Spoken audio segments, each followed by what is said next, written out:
নমস্কাৰ ছাৰ বাইদেউসকল, পোনপ্ৰথমতে আপোনালোক সকলোকে ৰঙৰ উৎসৱ ফাকুৱাৰ শুভেচ্ছা জনালোঁ। ছাৰ বাইদেউসকল, অহা 4 মাৰ্চত ৰাজ্যৰ কোন কেইখন জিলাত ফাকুৱা উপলক্ষে স্থানীয় বন্ধ থাকিব, এই সন্দৰ্ভত আজিৰ এই ভিডিঅ'টো লৈ আহিছোঁ। হয় ছাৰ বাইদেউসকল, দৌল মহোৎসৱ অৰ্থাৎ ফাকুৱা উপলক্ষে ৰাজ্যৰ মুঠ 13খন জিলাৰ জিলা আয়ুক্তসকলে এক নিৰ্দেশনা যোগে 4 মাৰ্চ বুধবাৰে এই 13খন জিলাত স্থানীয় বন্ধৰ দিন ঘোষণা কৰিছে জিলা আয়ুক্তসকলে। উক্ত দিনা জিলাকেইখনৰ সকলো চৰকাৰী কাৰ্যালয়, সকলো শিক্ষানুষ্ঠান, বিত্তীয় প্ৰতিষ্ঠান আদি বন্ধ থাকিব। অৱশ্যে ইতিমধ্যে পূৰ্ব নিৰ্ধাৰিত বিদ্যালয় মহাবিদ্যালয়ৰ যিকোনো পৰীক্ষাৰ ক্ষেত্ৰত এই স্থানীয় বন্ধৰ কোনো প্ৰভাৱ নপৰিব। ছাৰ বাইদেউসকল, স্থানীয় বন্ধ ঘোষণা কৰা এই 13খন জিলা আপোনালোকক জনাই দিব বিচাৰিছোঁ। প্ৰথমতে আছে, এয়া চাওক, কামৰূপ গ্ৰাম্য জিলাৰ জিলা আয়ুক্তৰ বন্ধ সন্দৰ্ভত থকা জাননীখন। দ্বিতীয়তে আছে কামৰূপ মহানগৰ জিলাৰ জিলা আয়ুক্তৰ 4 মাৰ্চৰ বন্ধ সন্দৰ্ভত থকা জাননী। তৃতীয়তে আছে মৰিগাঁও জিলাৰ জিলা আয়ুক্তৰ চৰকাৰী বন্ধৰ জাননী।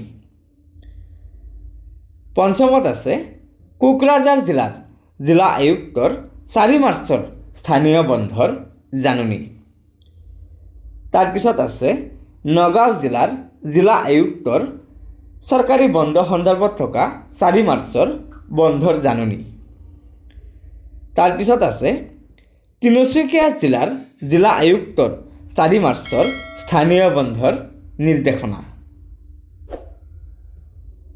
7 নম্বৰত আছে বিশ্বনাথ জিলাৰ জিলা আয়ুক্তৰ 4 মাৰ্চত ফাকুৱাৰ যি বন্ধ ঘোষণা কৰিছে তাৰ নিৰ্দেশনা। 8 নম্বৰত আছে দৰং জিলাৰ জিলা আয়ুক্তৰ 4 মাৰ্চৰ বন্ধৰ জাননী। 9 নম্বৰত আছে বৰপেটা জিলাৰ জিলা আয়ুক্তৰ 4 মাৰ্চৰ বন্ধৰ জাননী।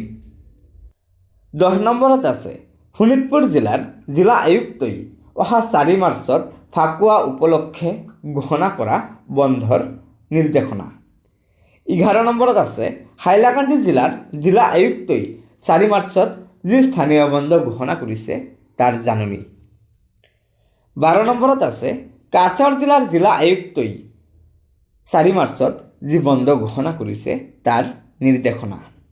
আৰু একেবাৰে শেষত আছে শ্ৰীভূমি জিলাৰ জিলা আয়ুক্তই ফাকুৱা উপলক্ষে 4 মাৰ্চত যি স্থানীয় বন্ধ ঘোষণা কৰিছে তাৰ নিৰ্দেশনা।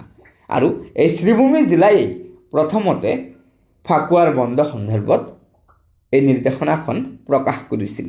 হয় ছাৰ বাইদেউসকল, উল্লেখিত 13খন জিলাৰ জিলা আয়ুক্তই অহা 4 মাৰ্চত ফাকুৱা উপলক্ষে জিলাকেইখনত স্থানীয় বন্ধ ঘোষণা কৰিছে।